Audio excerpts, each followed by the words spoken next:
আসসালামু আলাইকুম। প্রিয় দর্শক, কেমন আছেন আপনারা সবাই? আজকের কাহিনীটি খুবই মনোমুগ্ধকর, যা আপনার বিবেককে নাড়া দিবে। একজন রাখাল যুবক একদিন একটি খুব সুন্দর যুবতী মেয়েকে দেখল। মেয়েটিকে রাখাল বিয়ের প্রস্তাব দিল। মেয়েটি রাজি হয়ে গেল। মেয়েটি ছিল খুবই সুন্দর।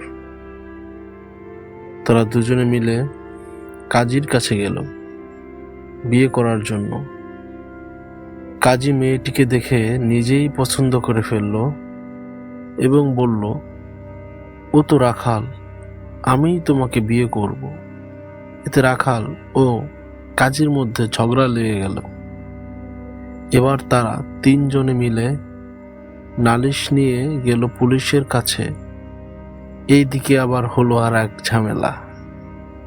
পুলিশ মেয়েটিকে দেখে বলল, ওরা দুজনেই বাদ, আমিই তোমাকে বিয়ে করব। ও রাখাল ও কাজী, আমি পুলিশ, আমি তোমাকে বিয়ে করব।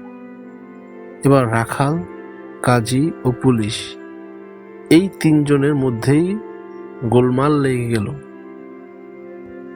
মেয়েটি এবার বলল, ঠিক আছে, এবার তোমরা তিনজনে এক কাজ করো। যেহেতু তোমরা তিনজন, আমাকে তোমরা একজনই পাবে। তো আমি দৌড় দিব আর তোমরা আমার পিছনে দৌড়াবে। যে আমাকে প্রথমে ধরতে পারবে আমি তাকেই বিয়ে করব।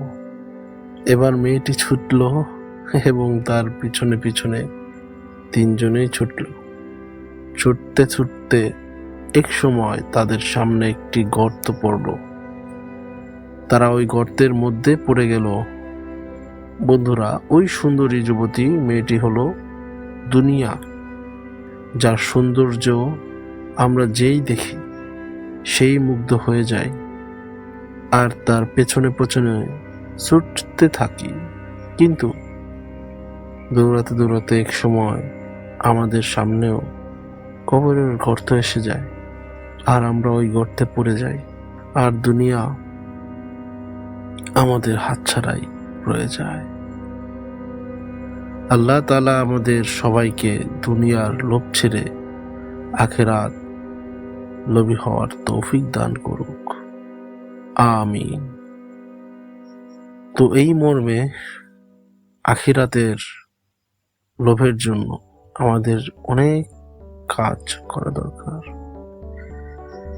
আখিরাতে সুখ পাওয়ার জন্য, সর্বোচ্চ স্তরের সম্মান পাওয়ার জন্য আমাদের অনেক ভালো ভালো কাজ করার দরকার।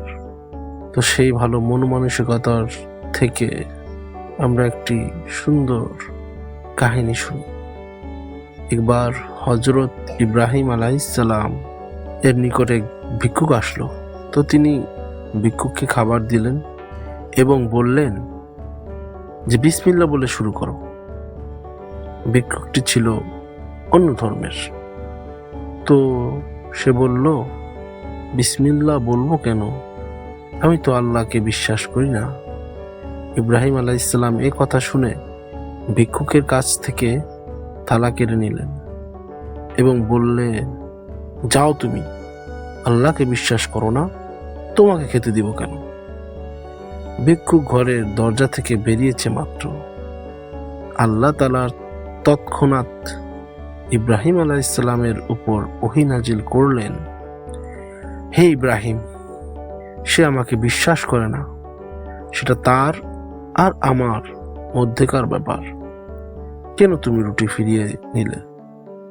যাও, তাকে ডেকে এনে আবার খেতে দাও। সুবহানাল্লাহ, আল্লাহ কত দয়ালু, কত দয়াশীল। যারা ঈমান এনেছে এবং আমল করে, তার প্রতি আল্লাহর দয়া কেমন হবে একটু ভেবে দেখুন। তো ভাই, আল্লাহ তাআলা, এটা আমরা সবাই জানি, মায়া, ভালোবাসা যেটাকে বলে, 100 টুকরা কুল, তার 99 টুকরা তার ভিতরে রেখে দিল আর 1 টুকরা পৃথিবীর সকলকে ভাগ করে দিল, যার ছিটাফোঁটা আমরা পেয়েছি। তো সেই 1 ফোঁটা ভালোবাসার ছিটাফোটার কারণে দেখা যায় ছেলেকে বাঁচাতে গিয়ে বাবা জীবন দিয়ে দিল। ছেলেকে ধাক্কা দিয়ে সরিয়ে গায়ের নিচে বাবা, মায়ের কান্না, ছেলের অসুস্থতা ঘিরে। তো সেই এক ফোঁটা ভালোবাসার ছিটে ফোটার কারণে যদি এত কিছু হতে পারে, তাহলে 99 টুকরো ভালোবাসা যার ভিতরে আছে, সে কেমন দয়ালু হতে পারে ভেবে দেখেছেন? চলুন আল্লাহকে খুশি করি, আল্লাহকে খুশি করি ভাই। আল্লাহই সবকিছুর মালিক, সুখ দুঃখ সবকিছুর মালিক, প্রশান্তি সবকিছুর মালিক। চলুন ভাই আল্লাহকে রাজি খুশি করি, আল্লাহর পথে চলি, আল্লাহর পথে অবিরল অটল থাকি। আল্লাহ হাফেজ।